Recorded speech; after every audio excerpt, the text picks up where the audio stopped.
Alright, well, here we are. It's a little bit further along in the project. I've skipped a couple steps of mundane stuff, but we are sitting in what was the first bedroom that I demoed, and we are at the next step where I've erected a probably a little bit of an excessive stud wall to kind of support the weight. I'm going to attempt to raise up the outside of the building. I'll show the reason for why I'm doing that here in just a moment. But obviously all the joists have been cut out in order to facilitate getting that wall up by myself. I tried using a wall jack and having problems getting it to stay put. So I went ahead and I don't know how easy it is to see here, but I put in these eye lag bolts and I used a ratchet strap and I just secured it back over here to these wrap ties so that it wouldn't be able to move. I didn't actually try ratcheting and pulling it or anything like that. That was just to use the ratchet part to take the tension and make sure that the bottom of the wall couldn't move as it was going up, help keep it from sliding on the concrete. I have the laser set up here to kind of get everything to the high point, and this corner is the high point in the room. See how I got it right there? It's flush on the top of the joist, and you can see how as it goes down the wall it gets a little farther and a little farther and a little farther from that joist until you get down here in the corner. It's about an inch and a quarter, inch and 3/8, and by the time it's over here it's already an inch and a half, and then by the time it gets back over here we get to where it is 3 inches of sag going on. Drove these pieces of rebar in the ground, and then I took and I matched up where that laser hits with a piece of blue tape so that when the laser's not in place I do have a line to go to. I can run a string line or whatever. Here's a little better shot of the lag bolts that I put in with the tie downs.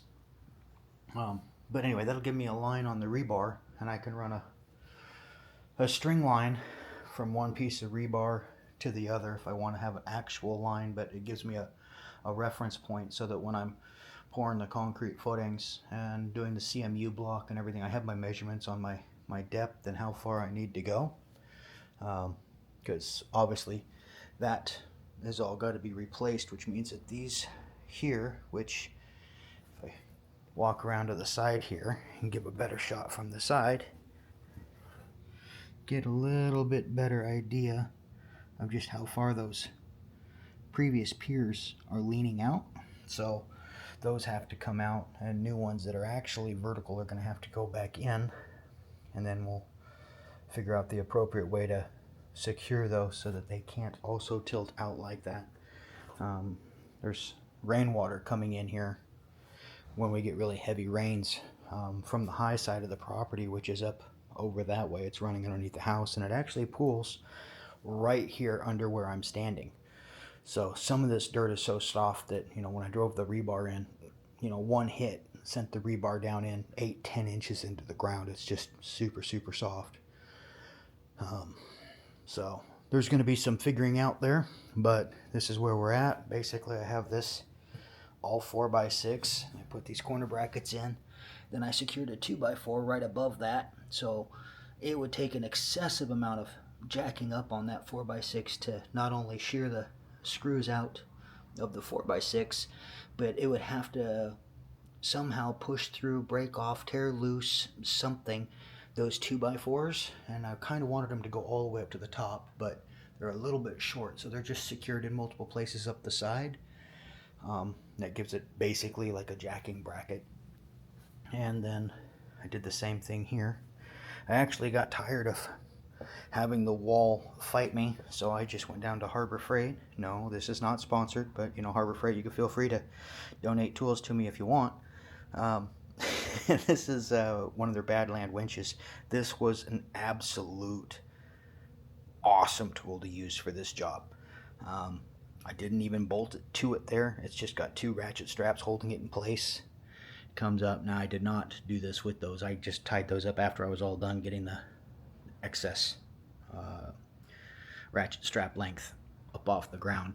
But I brought that up and I ran it to a pulley up here, and then from that pulley I ran it over to a D-ring, because this wall was initially over here. So by running the cable up the board through the pulley and then over to the wall, it actually gave us a better angle and the right leverage. And man, I'll tell you, being able to just hit the button on this thing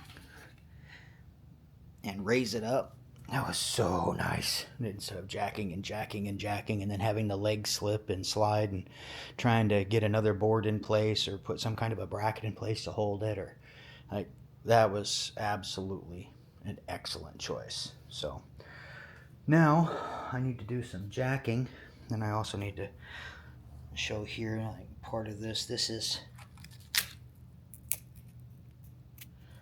just absolutely termite riddled wood. It's wasted, and this is a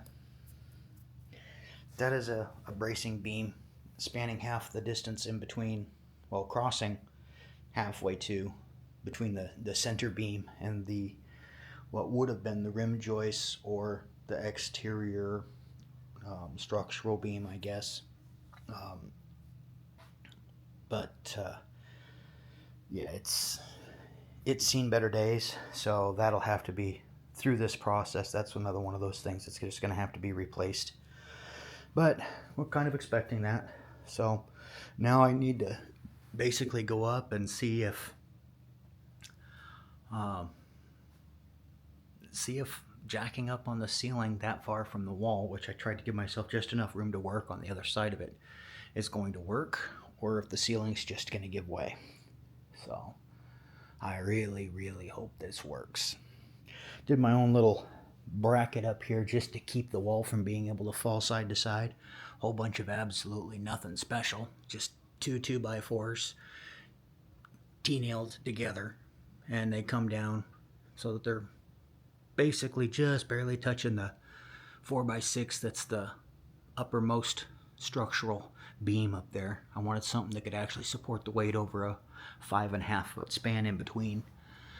And technically a 4x6 should be able to support the weight of that up there, although it will have that wall, if it works, just hanging off of it.